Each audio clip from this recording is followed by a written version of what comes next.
Great.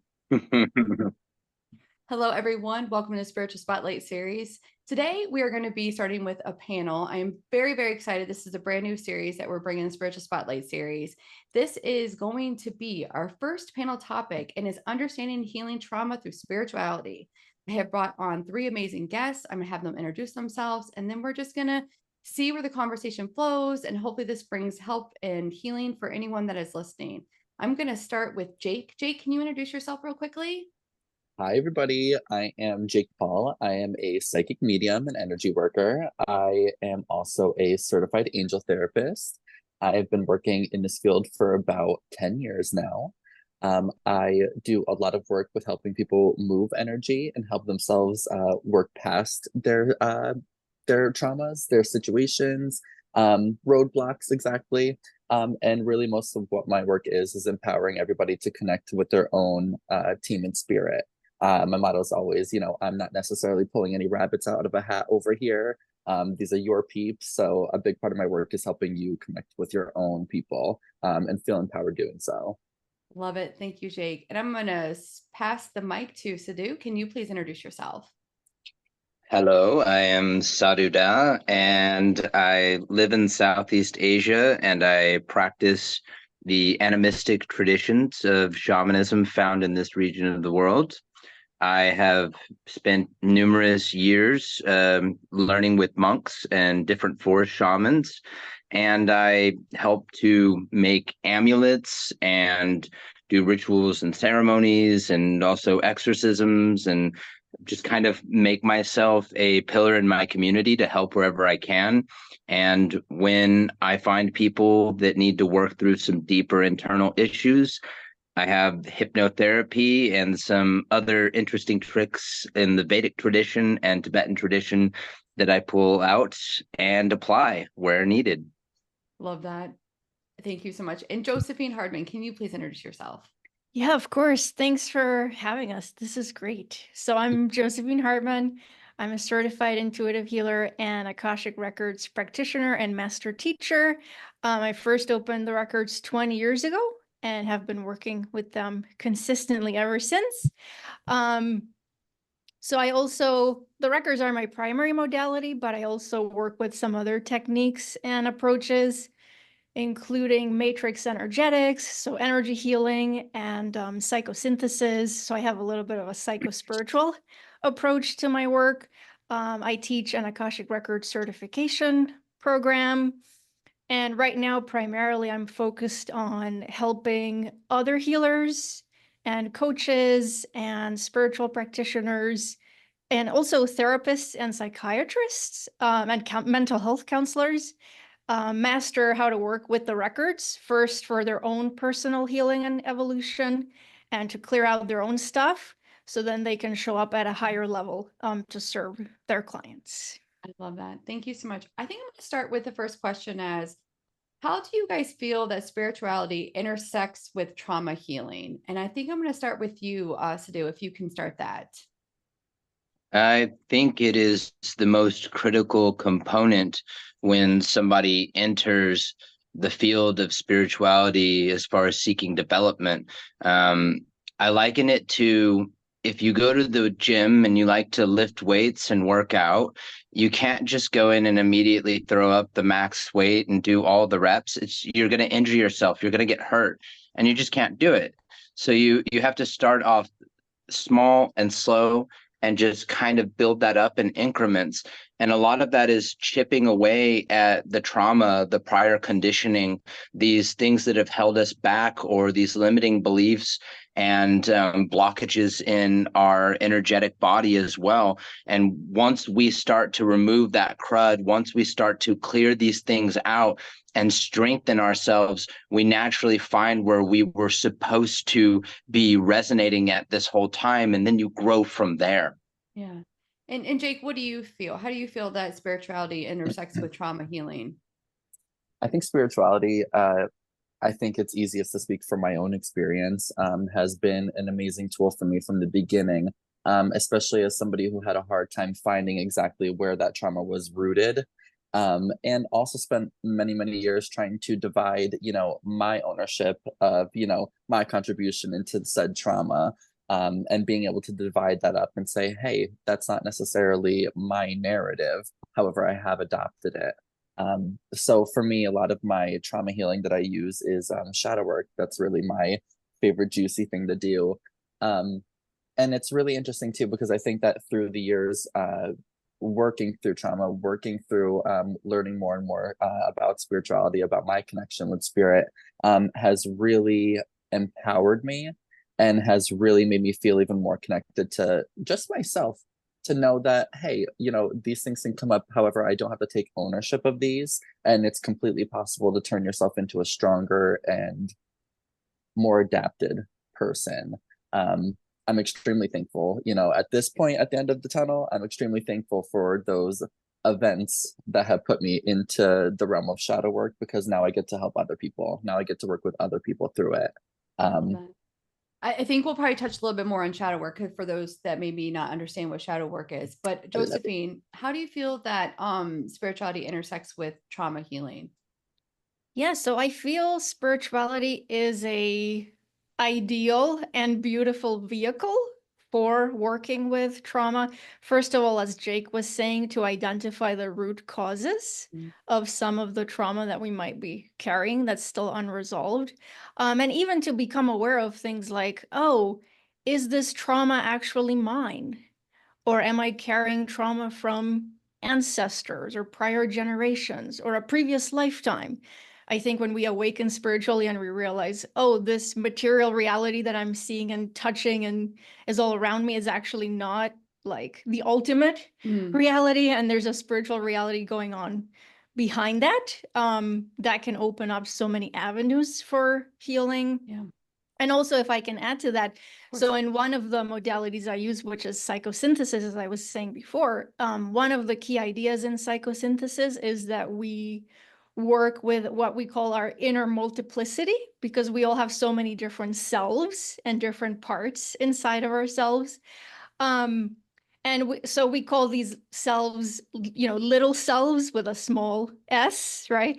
But I think through spirituality, we can start to recognize, oh, I also have this transpersonal self with a capital S, or a higher self, which is not traumatized, cannot be hurt, cannot be wounded, is always whole, right? Because at that divine level, we are always and forever whole. So having that recognition of that can also help us return to that state of wholeness and see, oh, these, little parts of me that are traumatized, that's not the whole of who I am. And then it gives us a little bit more resilience to work with them. That's perfect. If anyone feels comfortable sharing maybe a personal story or experience where maybe spirituality played a critical role in your healing journey, if anyone feels comfortable, I think I'll start first.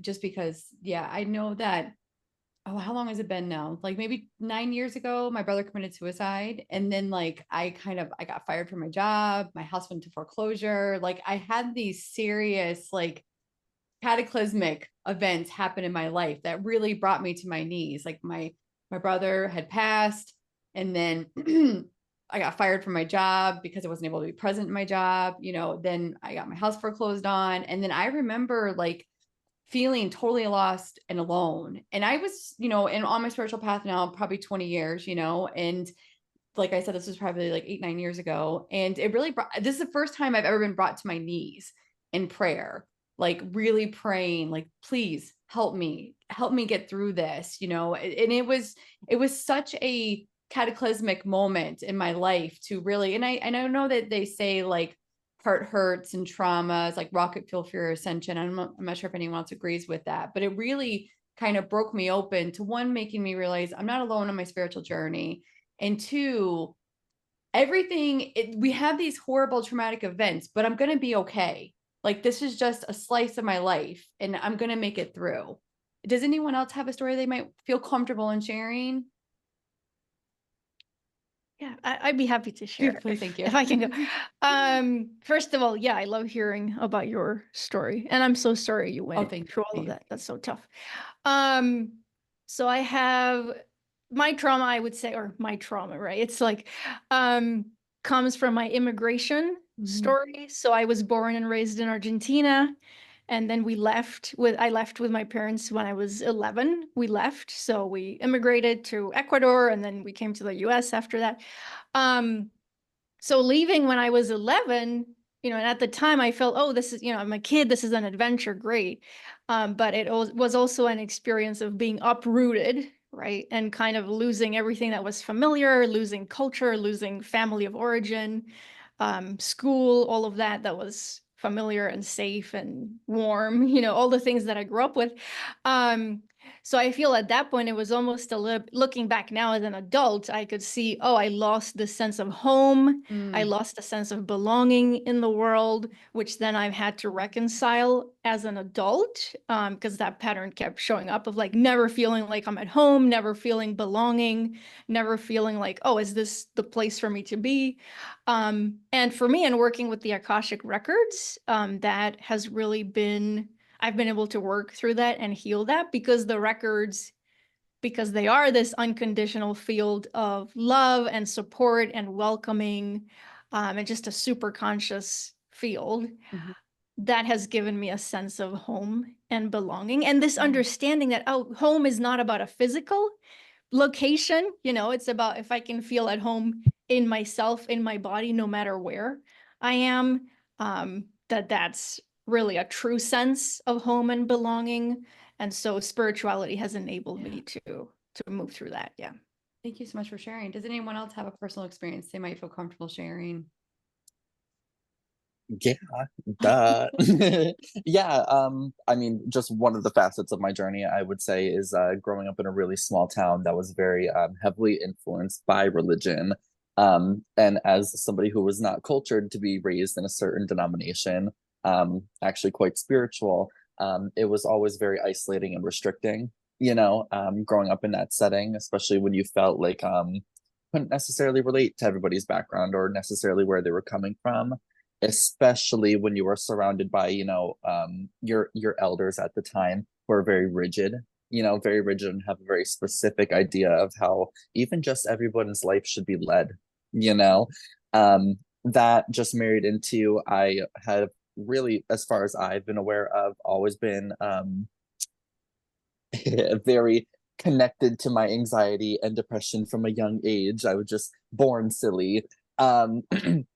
So a lot of that is just, a lot of those were contributing factors to feeling quite isolated and a little bit unrelated from even the friends around me, the people that I grew up with, right? So for me, spirituality, when I started leaning into it at the age of 14, I got a fake ID and I got myself a job as a phone psychic, actually. So I had a chance to actually do readings and connect with people in that sense, doing something that I really loved. I spent years in the broom closet. None of my friends knew that I was a psychic. None of my friends knew that I had any connection to any of this until I was well into college, right? So as you can imagine, all the several contributing factors to that isolation and also the compartmentalization of identity too. So spirituality for me has been a really beautiful way of taking ownership of my story and also finding a way to build a relationship with loving all those little pieces. And I think also becoming very forward and very empowered by speaking that truth out loud and not withholding any of those circumstances. I think it's extremely important now in my story to be very transparent about all the different facets that have made me who I am, and also about all the different routes of help, routes of therapies that I required over time too. I, am not a perfect being. I've done therapy, I've done medication, all that fun stuff. And I am just really happy to sit in the place that I am now today, where I don't feel out of power or out of touch with my story anymore. If anything, I feel like I'm just kind of it's almost Alice in Wonderland, right? I feel like every day you continue to go down that rabbit hole and learn more and more about yourself, which is fascinating, because just when you think that you're done, right? Yeah. So it's many different things, but for me, it's been a really beautiful mirror. Yeah, absolutely. Mirror. So do you feel comfortable sharing experience or a personal story? It's okay if Yeah. you don't. So I kind of like really feel a connection with what Josephine was talking about with the whole immigration thing.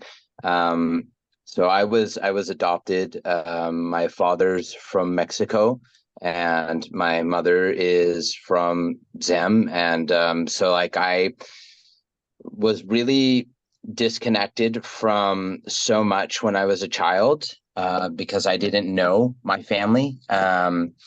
And then when I got older, I was adopted at 10, so it's a bit late. And around like 12, 13 was the first time that I really like got to meet my family.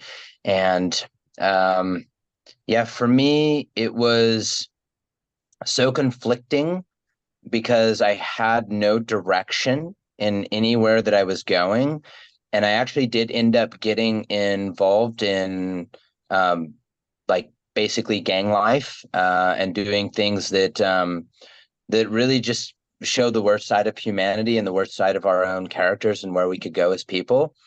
And then I met a monk, and it was meeting that first monk, which was just by happenstance. I was curious and I went to go check out this temple in the town I was living in. It was nothing to do with me even looking for spirituality. And it was the way that this man saw me as more than appearances, as more than how I was judged for my tattoos and my general demeanor and the way that I carried myself at that point. And it was that being seen for the first time in my life by someone. And that was kind of what led to this spark I didn't even know existed within me that hungered for something outside of what I thought I was, who I was. And it led me to a point where I could finally embrace freedom to explore, to learn, to discover, and to grow. And I think that if it wasn't for that spirituality, I think my life would have been predetermined and an early grave. And I think that I would have suffered a lot more than I have in my life. We all suffer, but I think that I'm pretty confident I know how things would have turned out if I hadn't have found that path of spirituality. And now it's really kind of funny to me when I meet students and when I talk to people, they talk about my smile and my kindness, and that's what they know and that's what they see. And that is like the authentic and the genuine me. And it's just so hard to almost imagine myself back in that place where I was just so angry and violent and just jaded and full of hate. And spirituality is what got me to be this whole other version of me I never knew existed. Wow, I appreciate all of you and sharing those beautiful stories. And it is interesting how the concept of not belonging and not feeling home, like as you guys are saying, that's like, wow, I can resonate with that myself. And I don't even know if I've ever thought of that, to be honest. And I love that when we have these conversations, it like almost sparks this, oh, maybe that's something that I need to look into. So I'm going to start by Sadhu. How can you guide someone in finding their unique spiritual path to healing, especially if they feel overwhelmed by the option and maybe bogged down by feeling like they don't belong or just having a lot of trauma within them? I mean, there's a lot of ways that I used to go about it, which I thought were pretty clever. And then I stripped that away over time.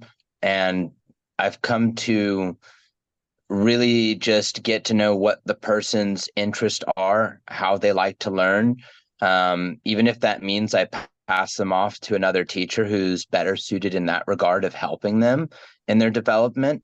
And I just try to make friends with them. And where I've gone on the road, if they happen to be, going up that way, I'll just be the signpost. The best description I've ever heard from one of my teachers was, I'm not your teacher. I'm not your master. I'm not your guru. I'm just a signpost on the road, and that happens to be where you're heading towards. And I've fallen so in love with that, and I try to live by it.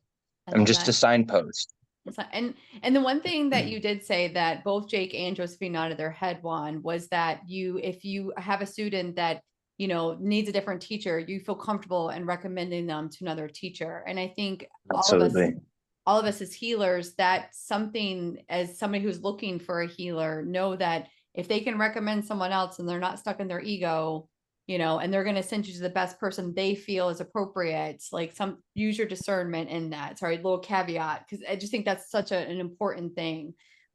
Jake, what about for you? How do you guide your clients if they're feeling overwhelmed in their spiritual path and maybe with their trauma? Yeah, so what I've noticed a lot in my practice and the clients that I come across, a lot of my clients have really needed to be heard and to be seen, like Sadhu was talking about. And most of my clients I meet through doing readings for at first. And I think just having the opportunity for somebody to see your story from a very loving outside point of view, not married into any of the internal narratives, any external things that you maybe have been raised with or that you have adopted into through that trauma. I think it's very liberating sometimes for people to hear their story from an outside point of view. Especially, my big thing is I always talk to my clients and I always tell people, talk to yourself as you would talk to a friend, because we are not always talking to ourselves like friends. In fact, I have doctorate experience in how mean our internal narratives can be and how tough we can really be on ourselves. Callous, I guess, is the better phrase. So for a lot of my clients, we start with, first of all, finding our center, finding our grounding point, because it can feel like you're in a hurricane of thought, hurricane of motion, never really stopping. So we can go in so many different directions, right? But I find that a lot of people really have this like a deep breath and they can just kind of like put all that weight down during session when they're like, okay, my story's laid out in front of me and I'm able to start beginning to pull out my ownership from this, to take a look and see, oh, this is external from me. So where do I go now?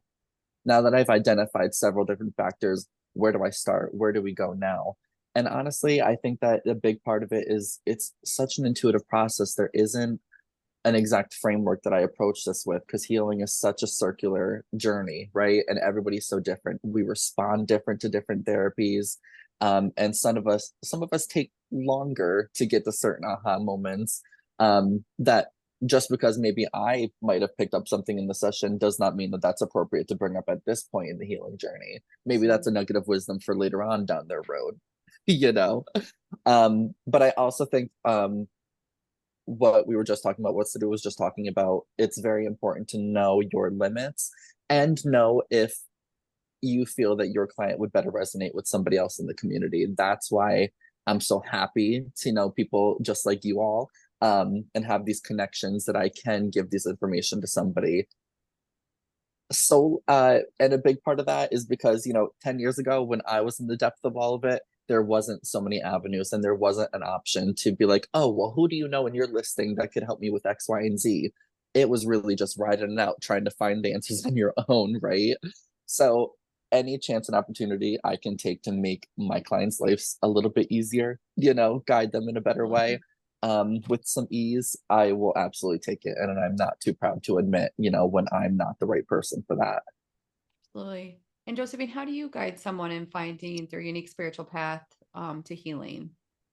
Yeah, so first of all, I love what everyone is saying about the importance of holding space for someone when we were first meeting a client or, potential client, and allowing that person to fully tell their story and kind of where they are and where they've been. Because maybe, in some cases, people haven't had the opportunity to do that or don't have people in their lives where they can go and just share, what needs to come out. Sometimes I call that initial step the unburdening, because people will just, if we're holding that non-judgmental, loving space and we're not rushing, to fix them. Because I think sometimes people in their lives, or friends, because they want to help and they'll jump in to try to fix, or here's the solution, here's what you should do. So if we can just be sort of quiet, receiving what they need to give and just really listen, and not judge whatsoever what they're sharing, that's already huge and activates a lot of healing. And then from there, I would say, Yeah, I love this question because there is so much spiritual information out there, so many different avenues we could take, and people do get overwhelmed. So I think from there, moving to like a place of simplicity and like paring things down and then encouraging the person to activate their own inner intuitive abilities, their inner authority, right? So what you can follow the breadcrumbs. So what's calling to you, keep following that. So sort of like teaching them how to follow their own inner guidance, right? Which is so important. And then I would say, well, for me specifically, because people generally come to me because they're interested in the Akashic records, right, as a specific modality. And how the records can help in those initial phases is in reducing that overwhelm. Because I think sometimes the overwhelm, especially if we're dealing with trauma, is coming from, that the nervous system is dysregulated. So sometimes unresolved trauma is just keeping us in the same fight or flight or freeze or fawn patterns that get triggered over and over. So there's something I call we can do passive work. I call it passive work inside of the records, which is just opening the Akashic records and then being in the energy field of the records, which, as I said, is a super conscious field. It's beyond the 3D human dimension of ego and all of that stuff. So just being in that field is already extremely healing. Yeah. And it can clear out a lot of stuff and start to bring the nervous system more into that parasympathetic state of regulation and calm and rest and digest and all of that, so people can begin to shift out of the overwhelm, maybe as a first step. And I think for the next question I want to ask is that what are some maybe not quick, but what are some spiritual practices that you would recommend either for your friends, your clients, or whomever that's looking for some spiritual healing related to trauma? And if it's meditating, breath work, whatever you comes to your mind. Sadhu, I'm going to start with you first. Oh, me. Sorry. I'm like, Sadhu. and please, Yeah. and also as a side topic, did you make that amulet that you're wearing? No, this one's from John Saul Tiger. It's so pretty. And I'm this one sorry. has I'm a like been staring scorpion in it. Okay, I just love it. If you can maybe share like some practices. Rebels, like the negative, like kata, like there's a lot of people that practice what I practice, but on a negative level. So one has to be protected when they are especially living in a country where, I mean, magic is so commonly practiced out in the open everywhere around here. But anyways, the question was, remind me again. I think your answer, right? I mean, I think it's important too, that you need to learn how to protect and shield yourself. But well, yeah, I would say like I don't have anything that I would just quip and give Gotcha. to anybody other than giving them exposure to some resources. I feel like I kind of be doing someone an injustice of like their healing journey by being like, oh yeah, you could just do like this pranayam, or you can do this or that, like that'll get you started. And I think it kind of, when somebody hits a wall, maybe at least for me, I've had moments where someone just kind of threw something at me and it was like, oh, well, this is supposed to be easy. This is hard. Like, and it can be discouraging. So, I mean, I guess the best way I would approach that is by opening up the dialogue of resources to look into, maybe starting some study, getting some exposure. And then once you have an idea of what jumps out to that person, because they're like, oh, well, I was reading about this breathwork stuff, and do you know more about Wim Hof? And then it's like, okay, now we can kind of go into this discussion, and then maybe we dive into the Vedic practices, which Wim Hof's work is based off of. So it's just, I guess, giving them some access to resources they might not even know about, and then seeing what they're interested in, and then going from there. And I do want to say, I respect your answer so much in saying that, no, they need to be heard first and see what they need, not just say, do this. And maybe the question that I'm asking is to simple, but I respect that so much. Like, you're like, no, I want to hear what they have to say, and then I'm going to guide them to the appropriate resources. So maybe I need to modify my question. If I may, really quick. Yes, please. So one of the common things that I hear a lot when I get people who come to some of my retreats here in Thailand is they say, oh, like, I can't meditate. And a lot of times I think people have misconceptions of what they think things are supposed to look like. And it's that like exposure to like qigong and getting them into like yoga and making them realize that sitting meditation or like vipassana practice isn't the only type of meditation there is. So again, it goes back to that like resources and exposure to the whole of what it is there is. And I think you bring me to a different question now. It's almost like your spiritual path is going to be very different from every single individual. And that I think sometimes we may compare ourselves, or I can't meditate, I can't do this, I don't have a cool amulet, like I don't, you know what I mean? And we have this like comparing, I'm going to get one. Like, but do you know what I mean? Like, I feel like sometimes that we as individuals, sometimes we put expectations on ourselves for how we feel that the spiritual path should unfold. And do you, Josephine, maybe have any advice for that? And maybe people that have maybe, I don't want to say unrealistic expectations, because that's not correct, but maybe just they have a different idea in their mind for how this path should unfold. Yeah, no, yeah, that's great. And as you're talking about that, the first thing that came to mind is, the ego is a lover of comparison, right? Loves to compare, and then also loves the shoulds. So Yeah, I should be further along than I am, or I should be able to sit and meditate and have no thoughts come up, which is like, wow. And I think another important point to go off of what we were saying is sometimes sitting meditation in complete silence for people that have deep unresolved trauma, that can actually be re-triggering that trauma, or, bringing up this sense of re-victimization, or it can be really difficult to sit, because those unresolved feelings or frozen feelings and emotions are going to come up if we're just sitting in silence. And sometimes people need a guide to be there with them as that happens. So I think just, saying a blanket statement, oh, sitting meditation is ideal for everyone, you should learn how to do that. Sometimes we're doing more harm than good if we put it that way, because there's so many nuances to where people are. Sure. So yeah, again, I think it's about, instead of giving like a specific path, right? It's about helping people to activate their own inner knowing, and then they can start following those breadcrumbs themselves. And actually, if I can add, one of the practices that I like to suggest, just loosely suggest to people, let's say, and then they can take it or leave it. But it's this practice of attuning to the different senses and the different ways that we receive information, let's say from higher self or divine source, just on a daily basis. So for example, one day we might say, okay, this day I'm going to attune to my sense of sight. And then just the whole day kind of move through the world.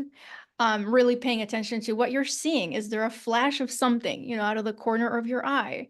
And then the next day you could do your sense of hearing. So what are you hearing? What are the messages that are coming through, either in the external environment, or you might just hear something as you're sitting out in nature, internally. So opening up kind of those channels of receptivity, and then people can follow their own inner compass wherever it's leading them, if that makes sense. No, 100%.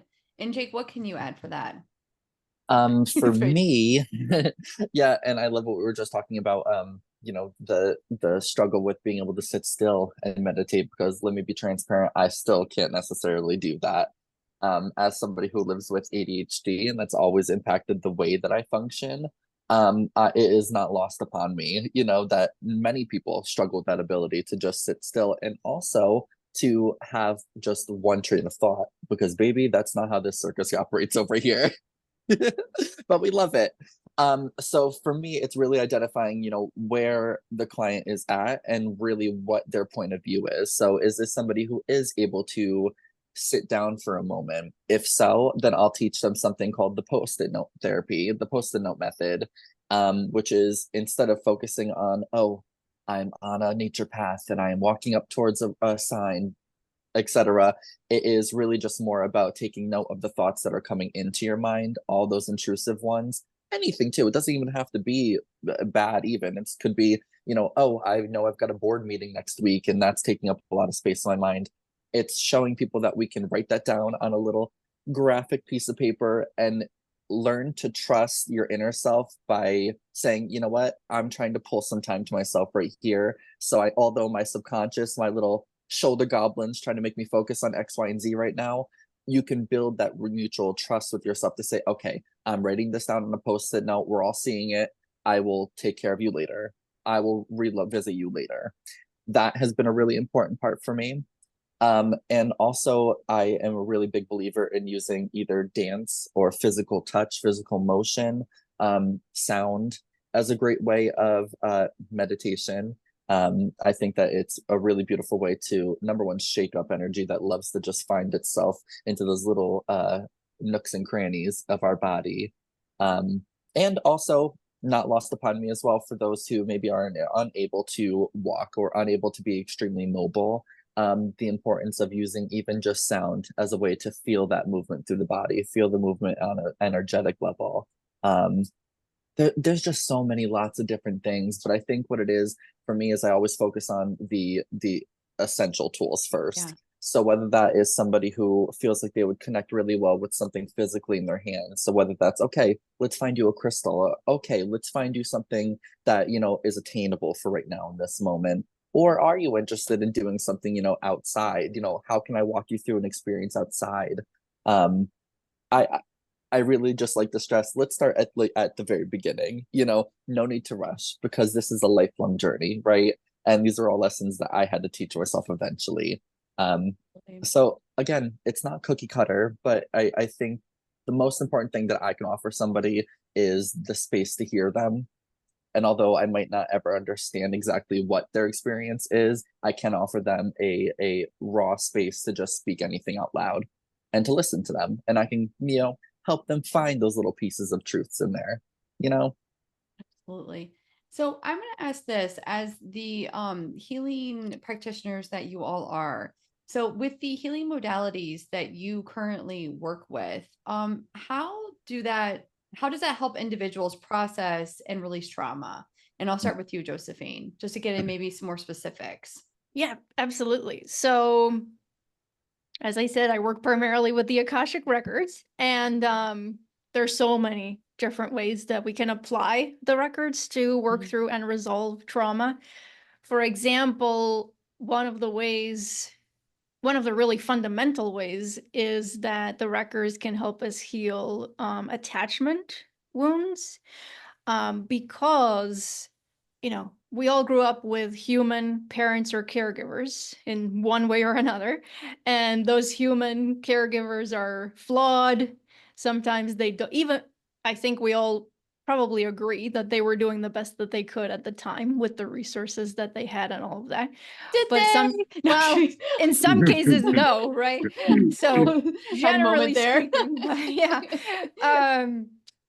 But so they were flawed, and sometimes they didn't have the capacity to hold us, for who we really are, or to create that space where we could express ourselves fully and be self-actualized human beings, and be our unique selves. And maybe they didn't know how to love unconditionally, right? Whatever their own trauma story was, maybe that came into play.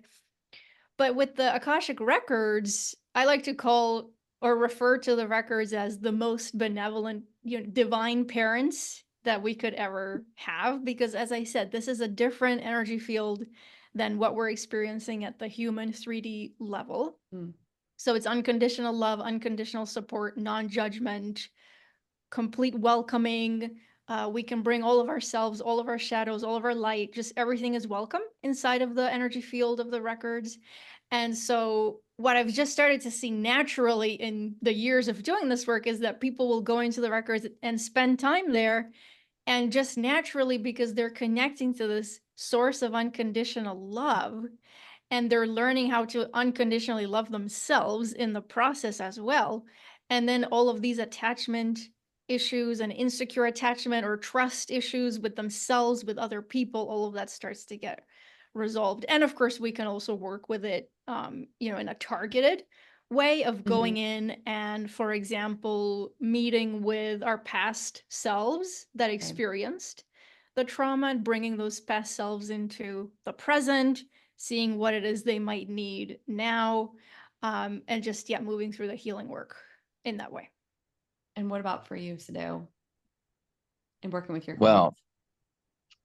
I have a multitude of things that I'll do depending upon the situation, but one of my favored techniques that I use, it's more of a system I've created over the years that takes bits and pieces from like my earlier practices in Wicca.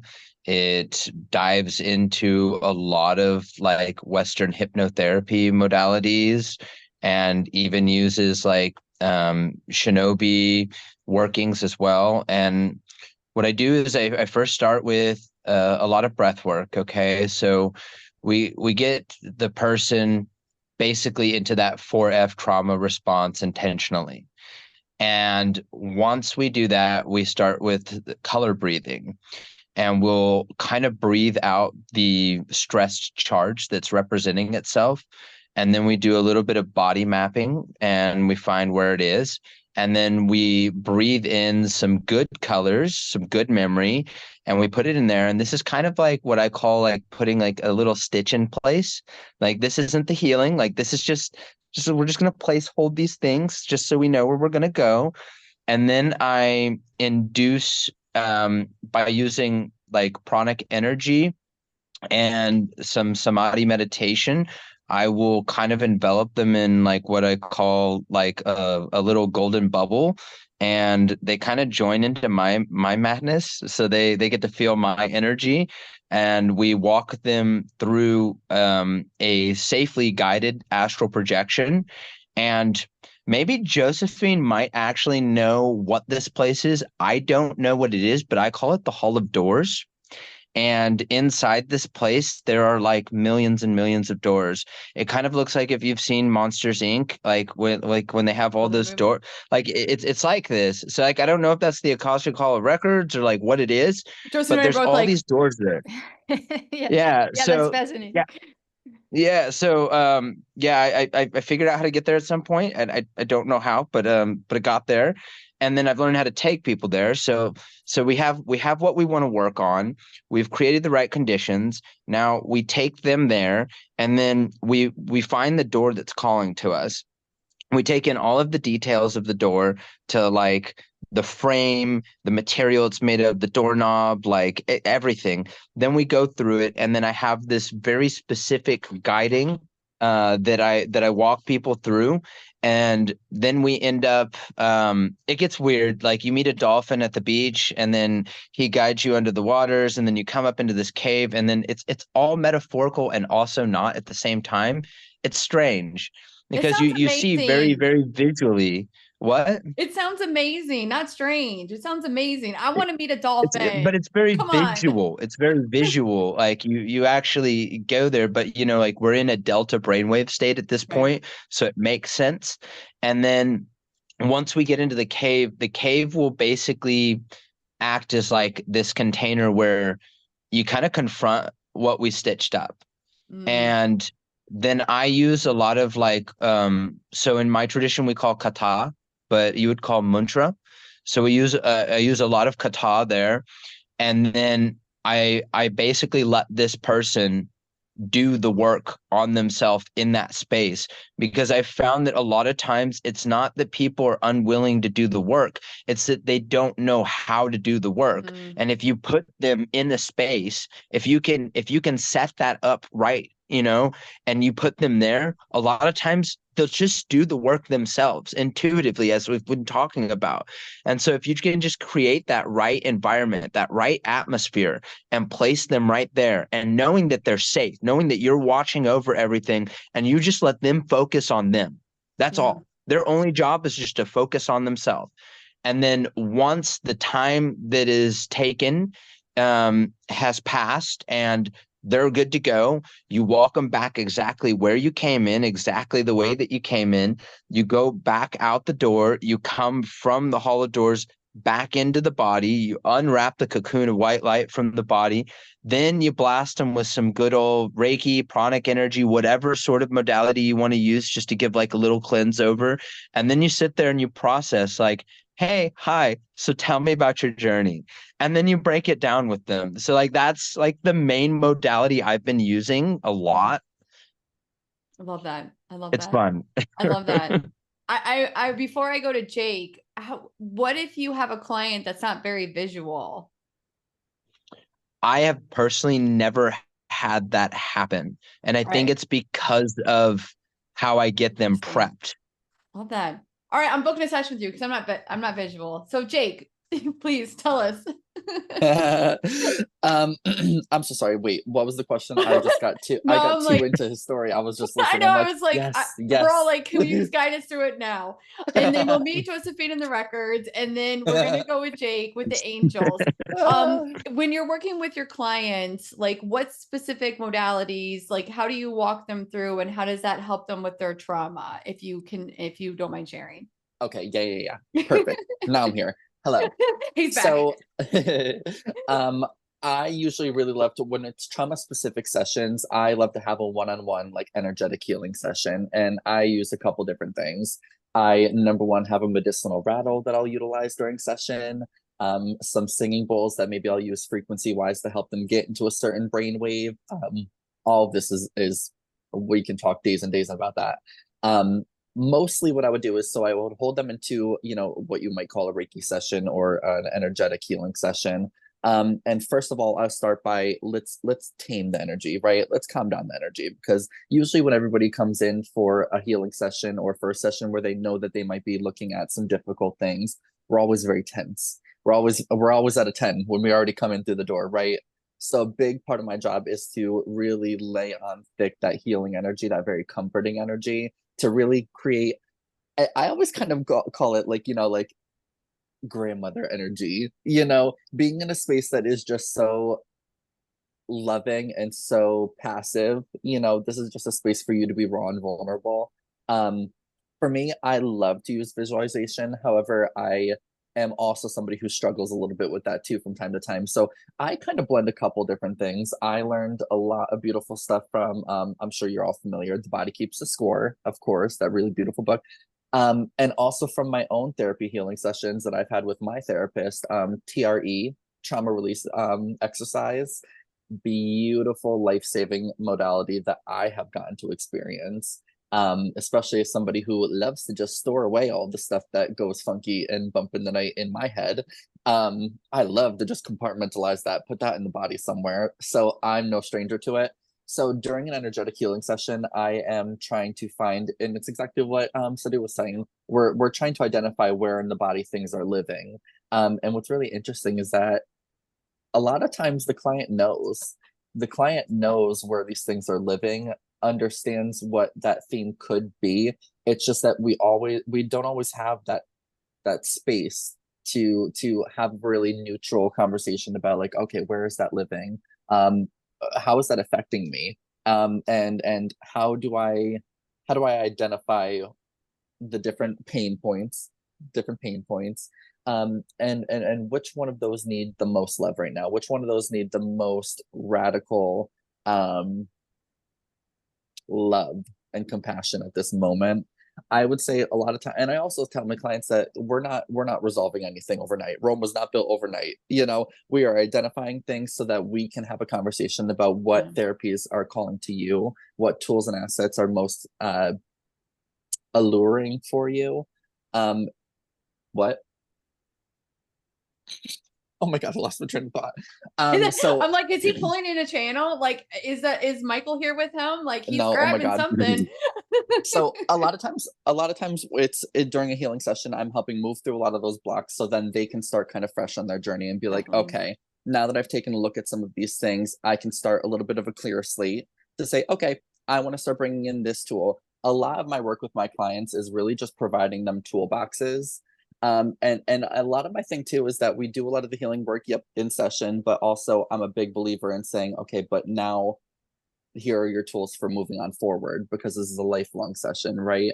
Yeah. So whether it is about teaching them how to connect with their own physical body, identifying the psychosomatic symptoms of trauma or where those things are expressing themselves, or is it that this somebody, it needs a little bit more of a cognitive approach? You know, is this somebody who maybe overthinks too much and maybe thinks too much through their trauma, that Mm. it, you know, it disappears and finds somewhere else to hide, right?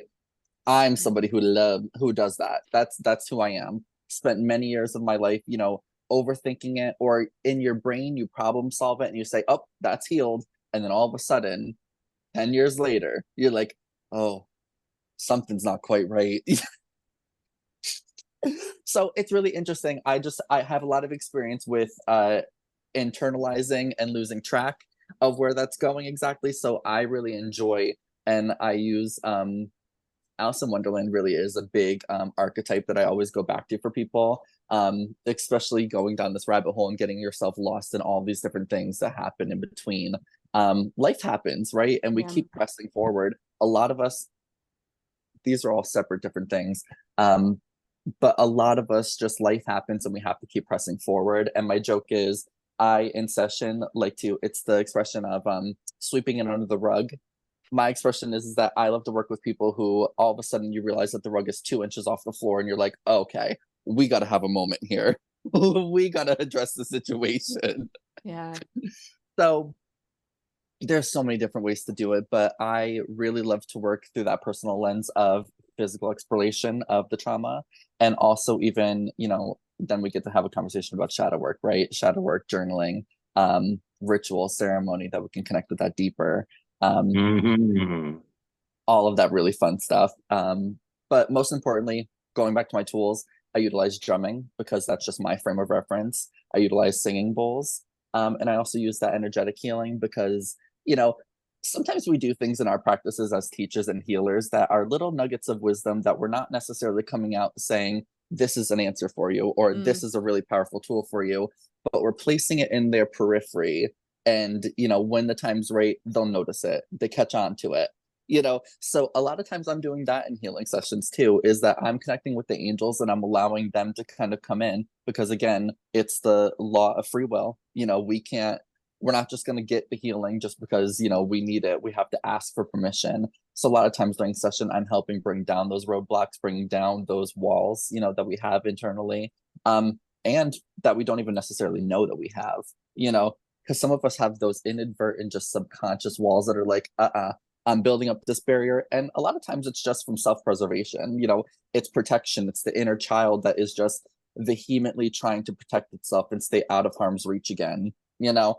So I digress, but a lot of stuff happens in session. But most importantly, I really utilize you and your people, your peeps in spirit, to kind of give me an idea of, okay, what kind of soul am I looking at here? And how does this person need to be loved and walked through this session right now? If you haven't noticed, a big part of my thing is love, because I think that none of us can get enough of it. And I think that it's really probably one of the biggest catalysts of healing. Self-love and also external love too. Again, that could be a whole nother episode, but yeah. I digress. Several different modalities, but the long story short is everybody's different and we go case by case because we're all different people. I love that. Thank you so much for sharing that. So, and I think the theme for kind of what everyone is, you know, being heard, holding space, you know, being present in someone's healing journey, being a signpost. I think that's all beautiful things. So to wrap up this amazing first panel, I want to ask each of you, do you have any piece of advice with everything that we've discussed that you're offering that you can share to the listeners just to wrap this up? And I'll start with you, Josephine. Yeah, I would say so much of, as I was hearing Jake speak, I just kept thinking, you know, how important it is to remind our clients that, and just people, that healing is not linear, right? That it is going to happen differently and that it has its own divine timing, right? Which I think is also speaks to how we as practitioners can't be attached to, you know, whatever the client is going to experience or the results that they're going to get, or because it really is a collaborative process. But I think, yeah, just remembering healing is not linear. We don't have to compare ourselves to, or our journey to someone else's journey. There are no shoulds. Like, we can really, I feel it's so important for people to give themselves complete freedom and permission, just full permission, like to follow their path and to create their path in whatever way is most aligned with them at that divine level. That there is no one way, there's no way to get this wrong, really. I think, you can always course correct if you need to. And yeah, healing is a circular process. Sometimes there's going to be fireworks and we feel like, oh, I'm completely enlightened, right? And then the next day you get triggered by something and you feel like, oh, I haven't made any progress. So it's just about remembering you're working through all of those deeper layers of stuff that comes up. You're not really moving back, right? You're still moving forward. You're on that spiral of healing. And yeah, just not to compare. Absolutely. Yeah. And Sadhu, what piece of advice can you offer for our listeners? I think that healing in itself is very ugly and messy and just raw. And that's part of what makes it just so human as far as an experience goes. And that when we agree to embark on this path of healing, you can't close that box. You can't close that door. And it's one of those things where, there will be moments that are overwhelming and it'll feel like it's too much. But if you could go back and you can look at before you ever started healing on yourself, like even the worst moments in healing sure beat the ignorance of just sitting and suffering. And I think that for anybody out there who is going through those growing pains, those healing pains, I would just invite them to think about what it was like before you ever started that healing journey. And even if you're suffering right now, as you're working on creating this better version of yourself, this healthier version of yourself, you got to at least recognize and give yourself credit for what you've already achieved. Absolutely. And Jake? Yeah, so it's a little bit of just reiteration, but for anybody's healing journey, we're all doing it differently. The same way that, everyone sees color differently. I might see the color green differently than all three of you might see it. The same way, I could teach somebody a tool, that they'll apply in a way different way than my next client will, whether that be journaling, Reiki, shadow work, meditation, drumming, any of those things. I really just love to remind people that, when we're coming into session here, sure, I've got my toolbox of things. However, we are not, templates. We are not cut and paste people. We're extremely complicated, and that's what's beautiful about us. Meaning that we have so many different resources and so many different angles that we can approach, which sometimes is very comforting for people who feel like I have no idea where I need to be going or how I need to be coping with this right now. Right. I think it's very liberating to know that we all have different experiences and we all have different paces, and different tools serve different folks, especially at different times in your life, and Right. that's okay. So a big thing, again, the healing journey for me starts with finding a way to remember your power and connect it with the tools so that you can establish your connection, your belief in your own line to spirit, to the universe. Because again, I'm not pulling any rabbits out of my hat over here. I'm trying to remind you of something that you were born with, that your ancestors gave you, and that you will always have access with. Because I think that helping a client find that power at the very beginning of the journey and start to develop that relationship of trust with it is just such a radical lens that can really be very freeing, and it can really create some beautiful chaos in that experience. Love that. Well, I want to thank you all for coming on the first Spiritual Spotlight Series panel. This has truly been amazing. Connect with all of you. And thank you guys so much. And I'm going to say thank you to the Third Eye Light and Stu's backgrounds. And I want to say thank you guys so much. Thank you. Yeah. Yes, That was you were great. awesome. Thank you.